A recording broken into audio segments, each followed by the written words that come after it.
Hello and welcome to my video. Onepagerules is a great game. It really brought back my interest in the hobby, and I have 5 armies by now which I play regularly. Also, I am a huge nerd when it comes to game design. I made this video to provide some more thoughtful feedback to the developer of the game during the 3.5 beta of Age of Fantasy. For those of you interested in game design who do not know Onepagerules, I can highly recommend checking it out. It is really great, it is incredibly accessible, especially to a new player, but leads to many interesting decisions each player has to make during play. I want to emphasize that this video is not about balance. Balance is a very complex topic, and generally speaking, balance is pretty damn good in Onepagerules. It is about good game design. To me, the beta is a mixed bag. There are really great things and there are things which I would consider bad. But let me explain why I consider some of the changes negative and what the developer is trying to solve, while at the same time showing what makes designing his vision of version 3.5 in an elegant way extremely hard. The developer set himself a big challenge. He wants each army to have an army-wide special rule and specific rules for upgrades, while at the same time keeping it consistent over 3 different game systems: Age of Fantasy, Skirmish and Regiments. Currently, there are 28 different armies. This led to the problem of them all feeling a bit similar, so rightfully the designer Tano is trying to give each of the armies a bit more of an individual identity after listening to community feedback. An example for positive change is the Human Empire list. The developer added the general rule called Hold the Line, which gives better morale as long as the units are in proximity of 6 inches. This incentivizes putting your units closer together, which is fitting in my opinion.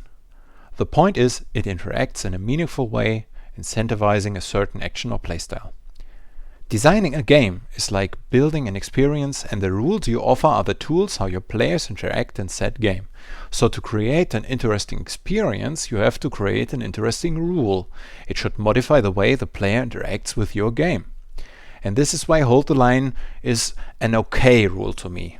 It gives an incentive, but Coordinate is another rule, which is an upgrade to Empire Heroes, which is even better in my opinion. It allows you to activate multiple units at the same time. This is an extremely easy to understand rule, which creates very complex and interesting strategic options for your player. This is the way the armies should be treated to make each of them unique and interesting. If you play Empire now, you will do actual coordinated attacks on your opponent. That is unique and interesting. That actually changes the way you interact within the game. Now compare that to Ogres. Devourer. When this model shoots at enemies within 12 inches or when it charges, unmodified results of 6 to hit that aren't blocked deal 1 extra wound. Only the original hit counts as a 6 for special rules. This rule only provides a weak incentive, because you don't have many units with range above 12 inches, and usually it didn't change my playstyle at all. So basically I have to roll to hit, and I have to put all 6s aside and then roll them separately to wound, and then count them twice and add them after the process of rolling for the defender. Now if you look at this as a game developer, the first thing you would think is, why don't I just count initial 6s as additional hits? It would be much more elegant, it would remove the process of separating dice, and it would be much easier to count. Also, it would be exactly the same amounts of hits, mathematically speaking, so overall more elegant, right? The problem is that this exact rule already exists. The superior, less clunky version was already given to another army, the Orcs. It's called Ferocious. It does the same, but is less complicated, more elegant.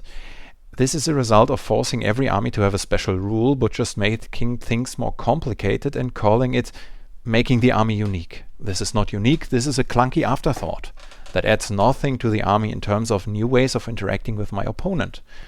Even worse is the fact that the rule seems out of place and designed for grimdark future with a higher prevalence of ranged combat. This is simply confusing to many people reading the rules, because they are irritated by finding ranged rules on a melee-only unit. I had this happen with beginners in the process of explaining the difference between advance and rush. These tiny misunderstandings are ideally reduced to what is absolutely necessary. Questions like, why the melee units have rules for shooting, are best avoided as much as possible. This is why Ferocious is tedious and clunky compared to the old Furious rule for Age of Fantasy. This is a problem I've seen quite a bit in the beta. The same thing for goblins and their mischievous rule. There have been many players saying that the complexity is an issue, and the developer has rightfully so responded that the core of the game is not touched and that there are technically no completely new mechanics introduced or changed, and similar rules have already existed, which is correct. But what makes a good game? What is the goal of your game design? To me, it is elegance, and Onepagerules 3.4 used to be very elegant. It reduced unnecessary roles and focused on actual meaningful decisions in play. The greatest strength of Onepagerules is the elegance of the core rule set. From my perspective, it is beautiful game development, the reduction to what is actually needed to resolve a situation after the players made their decisions. If you develop the game, it is very easy to forget the perspective of new players because you are so familiar with the mechanics that some changes, while trivial to you or me, may be a challenge for someone completely new to the game. But to me, the best thing about Onepagerules is that I can play it with another person who has never played the game before, using 2 of my armies, and have an interesting game where both parties fully understand what the units do and so on. It is very smooth gameplay, and exactly that is why it has been so successful in my estimation. But a friend who plays 2 games a year will not join the beta to give this important feedback on Discord. To us, the rule additions are simple, but still they undeniably add some complexity. Generally, complexity can be enjoyable as well, especially detailed list building with many different options can be a lot of fun. It is not all black and white, but the direction taken is away from the core strength by adding rules that make resolving the combat more tedious without providing more ways to actually play the game. Compare the new coordinate rule with Devour, and the difference should be obvious. This is why the beta is a mixed bag for me. To be fair, Devour can make the rolling more satisfying or interesting by making the outcome more unpredictable or adding the satisfaction of rolling many 6s. But I hope my point is clear and understandable. Another thing I would consider a very positive change is the unification of rules such as Head Taker or Monster Hunter towards Melee Slayer. It is an amazing idea because before the rules had different names but did all the same. Now they have the same name as well, which makes it much more understandable. This change has been applied to all the rules. Now, if you look at the general army rules, a similar effect of kill more in a complicated way is very common and simply not as good. You could add the old Furious or Poison rule to these armies and it would be almost identical but much more streamlined. In this case, it has been some complexity added instead of real identity. Bestial Assault for Beastmen and Mischievous for Goblins are identical and do the same as War Blessing in the end. Lucky for Halflings, Devour for Ogres, Shadow Strike for Shadow Stalkers, Ferocious for Orcs and Primal for Saurians, as well as Realm Defender, even though that has ranged implications as well for Redmen to a certain extent, are all kind of the same and could theoretically be replaced and unified by just giving all of them Furious from 3.4. I am not saying that this is necessary or the best option. I would leave Primal as is, but I think it would be completely fine to give Beastmen and Orcs Furious, remove Devour completely, and think of new and interesting options for Orcs, Ogres and Beastmen. I would remove the Mischievous for Goblins, instead add something interesting, for example like Tactical Retreat. Instead of being routed, you move backwards as far as you can up to 6 inches, and you are shaken instead. That would do so much more for the army. It would allow specific strategies where you block the back of your own unit to prevent them from running away, for example. It would open up a unique playstyle. Then, for example, add an ability to a hero. Once per game, remove a shaken token from one of your units within 12 inches for interesting and rewarding synergy. Just an example for interesting interactions that truly make an army unique. I am not saying that this is the only way to do it, but this is a suggestion for a rule that would really change the way the unit behaves on the tabletop. A similar issue can be found if you look at Sturdy for Dwarfs, Alabaster Shielding for Eternal Wardens, Empyrean Spirit for Ghostly Undead, Ossified for Ossified Undead, Angelic Shield for Kingdom of Angels, Change Blessing for all Change Demons. These are all kind of the same. it is mostly tanky against ranged or charges from over a certain distance. Now, if you compare these with Dark Elves, Deep Sea Elves and High Elves, they all have amazing rules linked to their superior movement, for example. Volcanic Dwarfs also to a certain extent.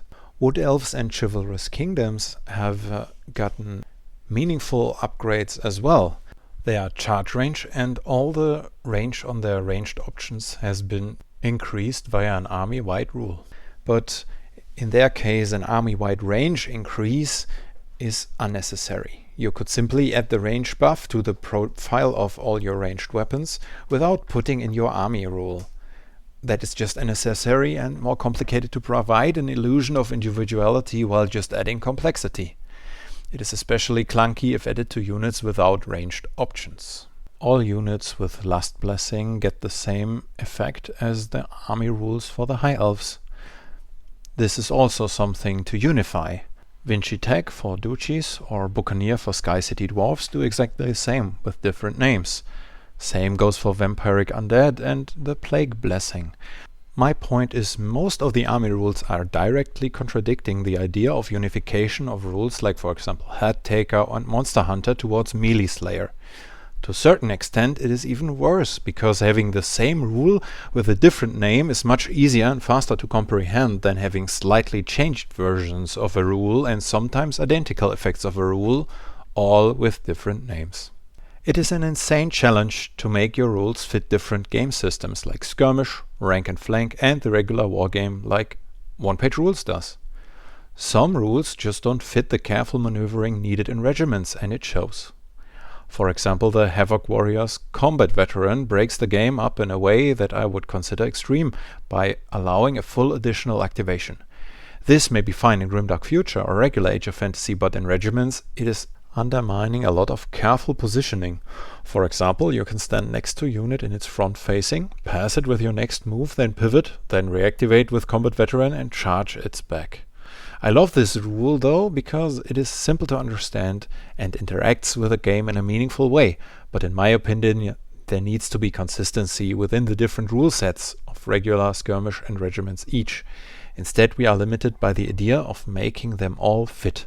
I would greatly approve a modification to Combat Veteran for the Regiment's rule set, for example. Also, maybe I would consider a change to the Ambush rule, making it more similar to Scout or allowing you to place ambush units at the beginning of the game instead of at every later turn to avoid disrupting the flow of combat with careful positioning of Age of Fantasy regiments. On the other hand, it is completely fair to make the game more dynamic and engaging by offering different and impactful ways of mixing up the battlefield, and I don't want to interfere with Tano's creative vision. I only want consistency. So for example, if Combat Veteran in its current state is not changed, it makes no sense to me to remove March Order from the game, and it would be advisable to give similar tools to other factions as well. In conclusion, I am both positive and negative towards the current changes. I am afraid the beta shows in many ways a trend away from the core strength of elegance and simplicity by trying to add flavor to each army but adding complexity instead. Many armies got melee buffs or short-range buffs or resistances against long-ranged and long-distance charges. If your intention was to just emphasize melee combat more, I believe it would be more elegant to do so by giving ranged units melee buffs, for example adding Furies to Orc Shooters, or you could allow many units to take shield options, which could add Shrouded to ranged. Great things have happened, like Seductive Invocation spell for vampires, Coordinate and so on, but the general addition of more rules without interesting interactions is about to bloat the rule set without much of a benefit, even though to a very small extent. Overall, I think Tano is doing amazing. The game is really great and many exciting and interesting ideas are being implemented, but as it stands, all the armies that just got a buff to close range or tankiness to long range got the short end of the stick. I am very hopeful because the way Tano has worked with criticism and feedback is truly amazing, and so far I see a lot of passion, creativity and talent in him. From a design perspective, I would remove all rerolls all army-wide rules that require separating your dice pools, all army-wide rules that are modified versions of already existing rules like poison and mischievous, and all army-wide rules that require you to measure distances to avoid confusion if you add ranged rules on melee units. Also, rolling to determine which modifier I get on another roll is something I would strongly disadvise from, except for when the result of the roll is truly interesting and you have to decide between if you gain something or you lose something. None of these serve the game or are elegant. I would recommend to replace these rules with more interesting options like delayed action, redeploy, combat veteran, and so on. I hope my general design philosophy is understandable. I also would take a look at the hero abilities in the armies. It's not about being overpowered or underpowered, it's about the flow of the game, elegance of the rules, creating interesting situations or scenarios in the game and really making the armies feel unique, not buffed in a clunky way. A good rule should allow the unit to take an interesting action or to have another option on the battlefield instead than just making it stronger or weaker. At this point I have said what I wanted to say, but I have another section for suggestions, examples and ideas I would like to provide, so feel free to stay tuned. These suggestions are meant as theoretical possibilities to have interesting interactions that fit the factions in an interesting way, and I have some ideas, or try to have some ideas to each faction I would recommend a change or an update to. So now on to the suggestions. First, not all of the special rules need to be advantages. Some of them can make the units cheaper and provide interesting disadvantages. Not all units need the special army-wide rule. Peasants in Britannia don't need extra charge distance for the army to feel cool and unique. It has the opposite effect, because if your lowest peasants can charge especially strong, like your highest knight, this just detracts from your cool units. Same goes for mischievous trolls or devouring pet goblins. It just takes away from your units that are actually supposed to feel special or that the rule was originally designed for. For example, werewolves are not undead, in my head at least. Now on to the army-specific example rules for interesting interactions. Beastmen, for example. All units may instantly move up to 3 inches towards their attacker whenever they are charged or shot at. In Age of Fantasy rules only in their front facing, must pivot to the attacker before moving. That would be much more interesting and not just more rolling.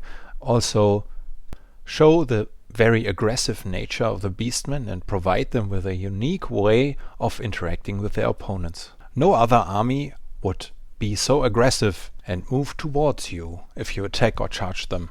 For dwarves, it is generally more challenging to find interesting movement-related rules because they are meant to be a bit slower.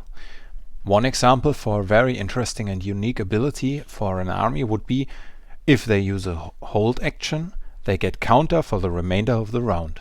For undead, I generally suggest immunity to fatigue once per turn, and not automatically being fatigued if shaken. This would also fit very well thematically and make them threatening in their very own and very fitting way. The hordes that never get tired, no matter what you do. War Blessing could allow a unit to charge a second time if they destroy or rout a unit in melee. That would be a very aggressive but very fitting alternative to other rules, for example combat veteran. Another alternative to the War Blessing would be if a unit with this rule is shaken, it has to use a charge action towards the closest enemy instead of a hold action. Shaken is removed right after a winning side of an ensuing melee is declared, or if the unit doesn't reach an opponent. This would force shaken berserkers to charge forward recklessly and engage in potential dangerous fights. It would make them unique and uniquely terrifying as well. An alternate Eternal Warden rule could be Lightning Advance. Move 2 additional inches on advance actions. This would represent a very disciplined army that is able to position effectively without being necessarily much faster overall. Also, it would help keeping the cost of the army down because it is a low impact passive without giving them a weakness in melee, comparatively speaking. For the ghostly undead, I know that army-wide flying is too strong, but I wish there was a possibility to allow them to fly through things. I mean, they are ghosts after all. Maybe let them fly, but only over terrain, never units. While editing, I read on the Discord that another user suggested allowing them to fly through each other or only through allied units, which I think would be a really amazing addition as well. These are the kinds of changes I would love to see, generally speaking, because this would give the army a very unique identity and allow them to play in a way nobody else could. The giants could get the opposite rule. They should be able to walk over units, at least with maximum toughness 3, except for the new half-giant. For goblins, I already suggested giving them options to or force them to run away after fight. That would fit much better thematically. Also allows quicks to move maybe 1d6 instead of 1d3 plus 1. Maybe, so they are more unpredictable than other bounding units. In my head, halflings are cunning and strategic fighters who hold up despite their size disadvantage. Why not allow them to pivot twice on advance actions?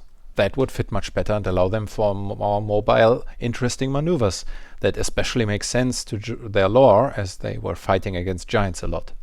Alternatively, you could allow them a strategic retreat, allowing them to move backwards 6 inches as soon as they are charged to represent their cunning. Much more interesting than just making halflings punch harder, in my opinion.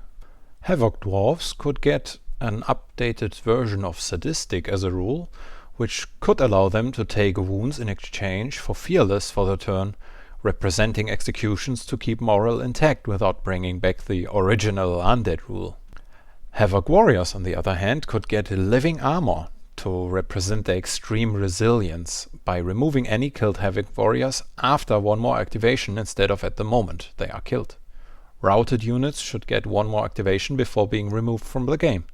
That would be something truly special, making Chaos Warriors into the unstoppable monsters you really have to fear. Kingdom of Angels could keep the improved resistance to ranged attacks, but I would maybe consider renaming the rule into Holy Light to represent them actually blinding their enemies. Hold the Line fits very well to the Human Empire, but Royal Resolve for Mummified Undead is the same. I would recommend to change Royal Resolve to a moral boost when they're within 12 inch of a hero. That would fit much better thematically because they are controlled by their lords. Why does a skeleton care about another skeleton next to it? Ogres. You could allow them to never move back after a charge, but instead make the opponent move back 1 inch after being charged. If the opponent cannot do so, roll a dangerous Tyran test, or take a certain amount of impact hits depending on how many ogres are charging.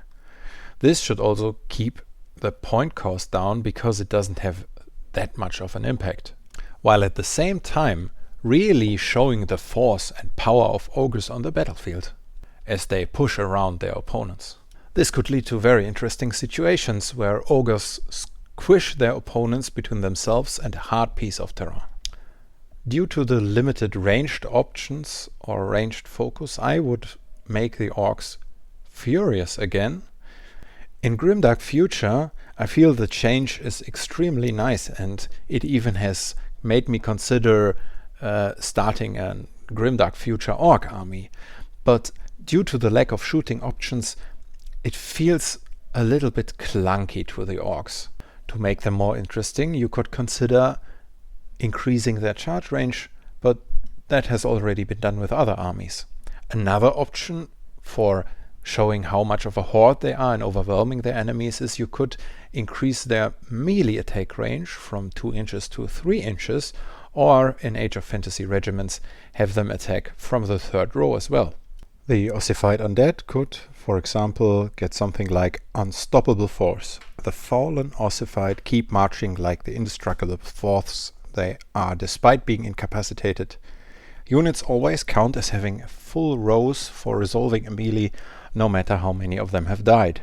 This is much more unique and flavorful than just more tanky against ranged. Redmen. Allow your opponent to redeploy your unit in a shaken state somewhere within 6 inches after being routed instead of being destroyed, facing the same direction as before. For Shadow Stalkers, plus 1d6 inches to any charge actions, which would allow them to actually stalk their opponents. This way, you would never be sure if the Shadow Stalker is actually in charge range or not, which fits very well to the Stalker name and the idea of being stalked. For the Cursed Undead, Clinging Dead, all opponents count as being in difficult terrain for the next move after being in melee with this unit, because despite being chopped down, the remaining corpses cling to the enemies, biting and holding on even if cut to pieces, slowing an opponent down in the process. Blessing of Lust, Plague Blessing, Ethereal are alright. I also think Buccaneer for Sky City Dwarfs is thematically fitting, just like the copy of it for Duchies of Vinci. I personally would maybe put something else on the Duchies instead, or possibly it could be something else like Holding Fire. If this unit has used a hold action but has not yet attacked with a ranged weapon in this turn, it can choose to attack once later that turn despite already being activated as soon as an enemy unit gets in range of its ranged attack. For this, delayed attack only results of 6 are successful hits and rending does not apply. This would allow them to strengthen their identity as a sharpshooter. Volcanic Dwarfs are great. 9 inches seems like a lot, but that just needs testing before I can confidently speak on it being too much or too little. For the army to feel special, less would work fine as well. It was my first idea for Beastmen, and I feel it would fit them very well too, but then I found out Tano gave it to the Volcanic Dwarfs already. I approve. These are overall inspirations, ideas, brainstorming. I hope it helps in some way. Also, I believe that it would be great to experiment, to do more. For example, you could allow an army to place a piece of terrain that provides cover for them and is difficult for the enemy, wood elves for example, or you could allow an army to place a piece of dangerous terrain that does not harm their own units, for Blake Disciples for example. Playing around with existing core mechanics like the shaken mechanic or for example the activations or movement are great ideas. For example, giving a powerful trickster or caster the ability to swap places with an allied unit once per game. That would be an extremely interesting and versatile hero ability. Giving a unit the ability to disappear once per game instead of being shaken or routed and reappear as an ambush unit could be very interesting and very powerful without just buffing numeric stats for the unit.